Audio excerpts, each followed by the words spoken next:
بفضل اللہ وبرحمتہ فبذلک فلیفرحوا، کہ جب اے محبوب آپ ان سے فرما دیجیے کہ جب اللہ تعالیٰ کا فضل ہو، جب اللہ تعالیٰ کی رحمت ہو تو اس فضل اور اس رحمت پر خوب خوشیاں مناؤ۔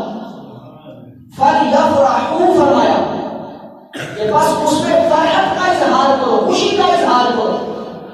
مفسرین نے اس آیت کی تفسیر کے اندر لکھا ہے کہ ایک بات تو یہ کہ جو خوشی منانی ہے، جو فرحت کا اظہار کرنا ہے، یہ اسی وقت کیا جائے گا جب اللہ تعالیٰ کا فضل اور اللہ کی رحمت ہو۔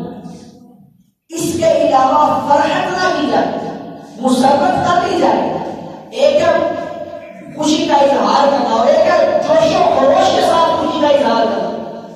ایک ہے کہ بندہ ویسے خوش ہوتا ہے کہ اپنی خوشی کا اظہار کرتا ہے، اور ایک یہ ہوتا ہے کہ بندہ خوش ہوتا ہے تو جشن مناتا ہے، خوب خوشی کا اظہار کرتا ہے۔ تو کہا کہ جب اللہ تعالیٰ کا فضل ہو، جب اللہ تعالیٰ کی رحمت ہو تو اس وقت فرحت کا اظہار کرو، خوشی کا اظہار کرو۔ اور پھر اتنی بات ہی نہیں کی بلکہ فرمایا ہوگا خیر مما یجمعون، کہ یہ اس سے بہتر ہے جو تم مال جمع کر کے رکھتے ہو، کہ تمہارا جو مال جمع کرنا ہے اس سے بھی زیادہ بہتر ہے کہ جب اللہ کا فضل ہو، جب اللہ کی رحمت ہو، اس وقت خوشی کا اظہار کیا جائے۔ ہم قرآن سے ہی سوال کرتے ہیں، فضل تو اللہ تعالیٰ نے ہم پہ بڑے کیے ہیں، اس کے فضلوں کے بغیر تو ہمارے پاس کچھ ہے ہی نہیں۔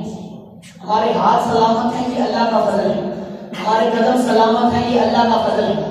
ہمارا چلنا پھرنا سلامت ہے، یہ اللہ کا فضل ہے۔ کہ اللہ تعالیٰ کے فضل تو بے شمار ہے، مگر بات یہ ہے کہ یہاں پہ اللہ تعالیٰ کس فضل کی بات کر رہا ہے۔ اگر قرآن پاک سے ہی سوال